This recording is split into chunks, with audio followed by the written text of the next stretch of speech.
வணக்கம் அன்பு நெஞ்சங்களே, வெல்கம் டு சமையல் ஃபேமிலி. இன்றைக்கி நம்ம சமையல் ஃபேமிலி சேனலில் என்ன பார்க்க போகிறோன்னா, நீர் உருண்டை. இது செய்ய தேவையான பொருட்கள்னு பார்க்கலாம். ஒரு 1/2 கிலோ அளவுக்கு புழுங்கலரிசி. இந்த புழுங்கலரிசியை ஒரு மணி நேரமாக ஊற வச்சு நல்லா கழுவி எடுத்து வச்சுருக்கேன். ஒரு தேங்காய், ஃபுல் தேங்காய் அப்படியே உடச்சி ஃபுல்லாகவே திருவி எடுத்து வச்சுருக்கேன். கடலைப்பருப்பு 2 டீஸ்பூனு, உளுந்தம்பருப்பு 1 டீஸ்பூனு, 2 காஞ்ச மிளகாய் சின்ன சின்ன பீஸாக கட் பண்ணி எடுத்து வச்சுருக்கேன். தேவையான அளவுக்கு கருவேப்பிலை. வாங்க இப்போ இதை வச்சு நம்ம இந்த நீர் உருண்டை ரெசிபி இன்றைக்கி நம்ம எப்படி பண்ணலாம்னு பார்க்கலாம். ஃபஸ்ட்டு இது நம்ம அரிசியை அரைச்சி எடுத்துக்கணும். அதுக்கு ஒரு மிக்ஸி ஜார் எடுத்துக்கலாம். மிக்ஸி ஜார் எடுத்தாச்சு. இந்த ஜாரில் இப்போ நம்ம அரிசியை ட்ரான்ஸ்ஃபர் பண்ணிடலாம். அரிசியை இந்த மிக்ஸியில் மாற்றியாச்சு. இப்போ இதில் கொஞ்சமாக நம்ம தண்ணி சேர்த்து அரைச்சி எடுத்துக்கலாம். இப்போ இந்த அரிசியை நல்லா வளவளன்னு அரைச்சி எடுத்துக்கணும். இப்போ நம்ம இதை அரைச்சிடலாம். இந்த அரிசியை அரைக்கும்போது இதோட தேவையான அளவுக்கு நம்ம உப்பு சேர்த்து அரைச்சிடணும். நல்லா அரைச்சி எடுத்தாச்சு.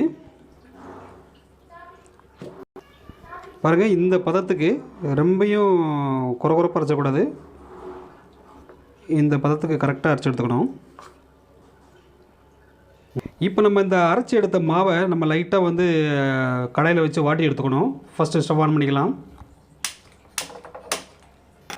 இதில் ஒரு கடாய் ஒன்று எடுத்து வச்சுக்கலாம். கடாய் நல்லா சூடாயிருச்சு.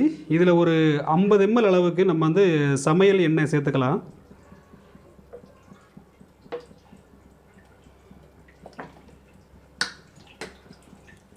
ஆயில் ஒரு 2 நிமிஷம் நல்லா சூடாகட்டும். ஆயில் நல்லா சூடாயிருச்சு. 1 டீஸ்பூன் அளவுக்கு நம்ம இதில் கடுகு உளுந்த பருப்பு சேர்த்துடலாம். அதோட இந்த 1 டீஸ்பூன் அளவுக்கு நம்ம ஆல்ரெடி எடுத்து வச்ச அந்த உளுந்து பருப்பு இதில் சேர்த்துடலாம்.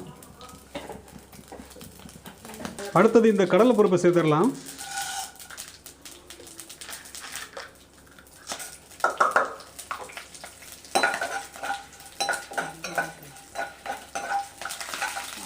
இந்த கடலைப்பருப்பு ஓரளவுக்கு வதங்கினதுக்கப்புறமா நம்ம இந்த கிள்ளி வச்ச அந்த மிளகாயை சேர்த்துடலாம்.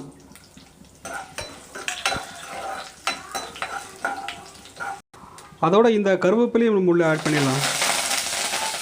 இப்போ நம்ம இந்த தேங்காயை சேர்த்துடலாம் உள்ள.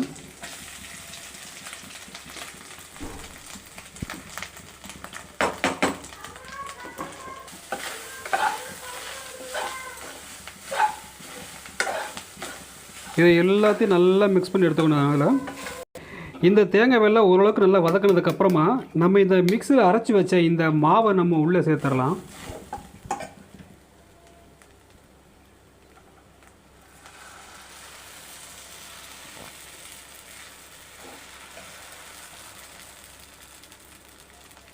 இதை எல்லாத்தையும் அப்படியே நல்லா மிக்ஸ் பண்ணி எடுத்துக்கணும்.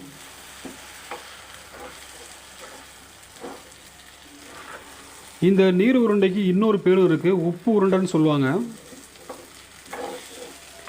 இப்போ புரட்டாசி மாதம் பிறந்துருச்சு. இன்னும் வர வர எல்லாம் விழாக்கள் தான் அதிகமாக இருக்கும். அதனால் எல்லா வீட்லேயுமே இனிமேல் இந்த பலகாரங்கள் நிறைய செய்ய ஆரம்பிச்சிருவாங்க. ஸ்வீட்டு, காரம்னு சொல்லிட்டு ஒவ்வொருத்தவங்க ஒவ்வொரு வீட்டில் ஒவ்வொரு பலகாரமாக செய்ய ஆரம்பிச்சிருவாங்க. ஓரளவுக்கு இந்த மாதிரி கட்டியாகவே நம்ம கிண்டி எடுத்துக்கிறணும்.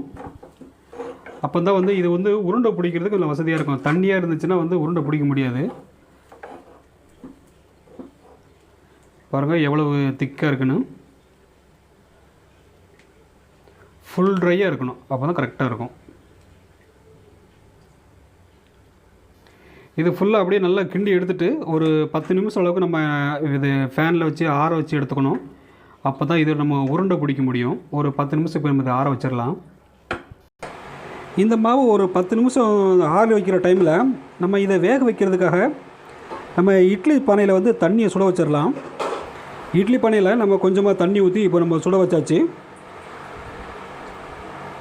தண்ணி ஒரு 10 நிமிஷம் நல்லா சூடாகட்டும். தண்ணியை ஓரளவுக்கு சூடாயிருச்சு. இப்போ இதில் நம்ம இட்லி தட்டை உள்ளே வச்சிடலாம். இட்லி தட்டு மேலே ஒரு துணியை போட்டு நம்ம வழக்கமாக இட்லியை வைக்கிற மாதிரியே தான் பட் இது கொஞ்சம் டிஃப்ரெண்ட்டாக இருக்கும். இட்லி தட்டை செட் பண்ணியாச்சு. அடுத்தது வந்து நம்ம இப்போ இந்த வதக்கி வச்ச இந்த மாவை வந்து சின்ன சின்ன உருண்டையாக பிடிச்சி பானைகளை வைக்கணும். சின்ன சின்ன உருண்டையாக அப்படியே பிடிச்சி நேராக அப்படியே இட்லி பண்ண வச்சிட வேண்டியதான்.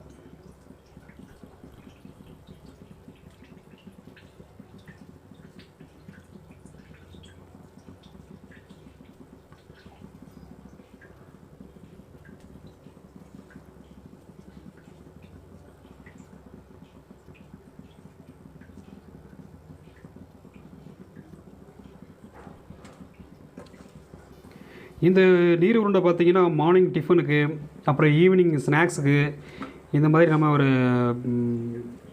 டின்னராக கூட நம்ம இதை யூஸ் பண்ணிக்கலாம். இந்த உருண்டை பிடிக்கும்போது ரொம்பையும் அழுத்தி பிடிச்சிடக்கூடாது, அப்புறம் கொழுக்கட்டை மாதிரி ஆகிடும். ஓரளவுக்கு கொஞ்சம் மேலோட்டமாகவே அமைக்கிட்டாலே போதும், நல்ல பஞ்சு வரும். இந்த நீர் உருண்டை பார்த்திங்கன்னா சின்ன குழந்தைங்கள்லேருந்து பெரியவங்க வரைக்கும் எல்லோரும் சாப்பிடக்கூடியது. சீக்கிரமாக இது வந்து ஜீரணமாயிரும் புழுங்கலரிசி செஞ்சதுனால. இது பச்சரிசிலையும் செய்யலாம். புழுங்கலரிசி செஞ்சால் கொஞ்சம் டேஸ்ட் அதிகமாக இருக்கும். பச்சரிசி வந்து ஒரு ½ அன் ஹவரில், ஒரு 1 ஹவரில் கொஞ்சம் வறண்ட மாதிரி ஆகிடும். புழுங்கரிசினா அப்படி இந்த சாஃப்ட்னஸ் அப்படியே இருக்கும். ஓகே, இது நம்ம எல்லாமே இப்போ அதை உருண்டை பிடிச்சி எடுத்தாச்சு. பாருங்கள், கடாய் காலியாக இருக்குது. இப்போ இதை மூடி வச்சிடலாம். மூடி வச்சுட்டு ஒரு 10 நிமிஷம் நல்லா இட்லி வேக வச்சு எடுக்கிற மாதிரி வேக வச்சு எடுத்துடலாம். 10 நிமிஷம் ஆகிடுச்சு. இப்போ நம்ம இந்த உருண்டை வெந்துருச்சான்னு பார்க்கலாம்.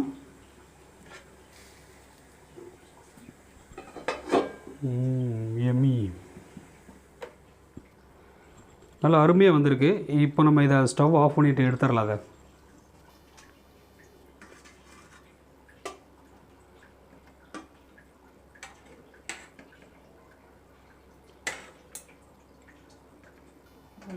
பாருங்கள், அருமையாக இருக்குது. ஒரு டிஃப்ரெண்ட்டான ஒரு டிஷ்ஷாக இருக்குது. பாருங்கள், சூப்பராக இருக்குது. இது அப்படியே சாப்பிட்லாம். இது தேங்காய் சட்னி, கார சட்னி, அந்த பூண்டு சட்னி, இந்த மாதிரி கொஞ்சம் காரம் அதிகமாக உள்ள சட்னி வச்சு சாப்பிட்டோம்னா நல்லா அவ்வளோ டேஸ்ட்டாக இருக்கும். இதே மாதிரி நீங்களும் உங்கள் வீட்டில் செஞ்சு பாருங்கள். செஞ்சு பார்த்துட்டு டேஸ்ட் எப்படி இருக்குன்னு எங்களுக்கு கமெண்ட் பாக்ஸில் கமெண்ட் பண்ணுங்கள். அதுக்கு முன்னாடி நம்ம சமையல் ஃபேமிலி சேனலை சப்ஸ்கிரைப் பண்ணாதவங்க சப்ஸ்கிரைப் பண்ணி வச்சுக்கோங்க. கூடவே இருக்கிற அந்த பெல் ஐக்கானையும் கிளிக் பண்ணிவிட்டு அதில் ஆல்ன்றதை ப்ரெஸ் பண்ணி வச்சுக்கோங்க. அப்போ தான் நாங்கள் போடுற வீடியோ அடுத்தது உங்களுக்கு உடனே நோட்டிஃபிகேஷன்லாம் உடனே வந்து சேர்ந்துடும். ஜாலியாக சமைங்க, ஃபேமிலியாக சாப்பிடுங்க. தேங்க்ஸ் ஃபார் வாட்சிங்.